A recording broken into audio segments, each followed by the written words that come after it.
Bonjour, aujourd'hui je viens vous faire un retour sur le livre Virgin Suicides de Jeffrey Eugenides. J'espère que j'ai bien son nom de famille.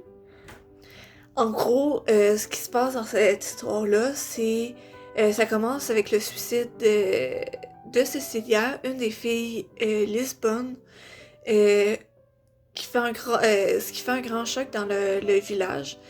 À la suite de ça, un groupe de garçons du voisinage se rend compte de la déchéance de la famille.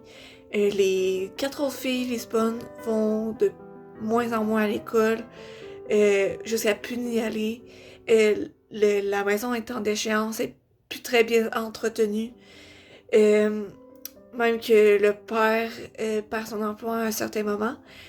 Et à un certain moment, cette situation-là mène les quatre autres filles à se suicider euh, un peu avant l'anniversaire d'un an du suicide de Cecilia. Et une vingtaine d'années après la tragédie, le groupe de garçons qui sont devenus des hommes reviennent sur le sujet pour essayer de comprendre les raisons réelles derrière cette tragédie-là qui a mis un peu en branle leur village. Je dois avouer que ça m'a pris un certain temps avant de vraiment embarquer dans l'histoire. Ça m'a pris à peu près le tiers avant de vraiment m'embarquer, mais après ça, j'étais vraiment embarquée puis j'ai vraiment aimé l'histoire. Euh, Malgré la lourdeur du sujet. Puis ce que j'ai vraiment aimé, c'est qu'on suit la famille Lisbonne d'un point de vue extérieur. Fait qu'on, malgré leur essai, les garçons n'ont jamais réussi, même une vingtaine d'années plus tard, à savoir les vraies raisons du suicide des cinq filles Lisbonne.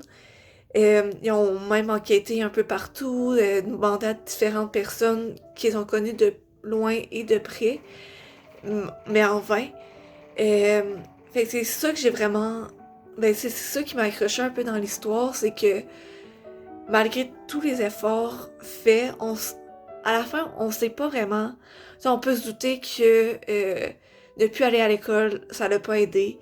Euh, le suicide en premier de Cecilia, ça l'a pas aidé, ou non plus les quatre filles. Mais on sait pas non plus ce qui a poussé Cecilia à s'enlever la vie.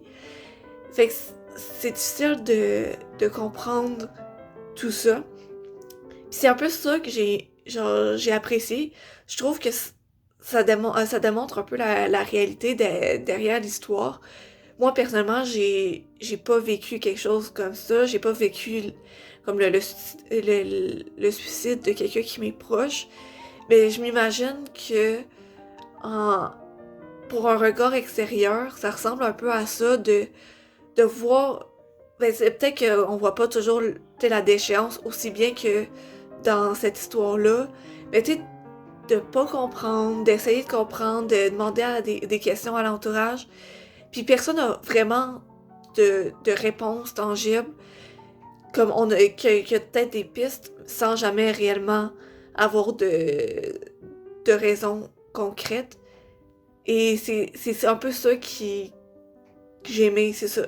Pour la prochaine vidéo, je vais faire un petit résumé de la Reine des Neiges que j'ai terminé. Et vu qu'il me reste encore quelques jours avant la fin du mois de janvier, je me suis prévu une autre lecture que je revenais aussi dans une autre vidéo pour vous en parler. Puis je prévois aussi faire une vidéo de toutes les lectures que j'ai faites dans le mois de janvier, juste un petit retour rapide sur ce. Sur ce, bonne soirée et à la prochaine!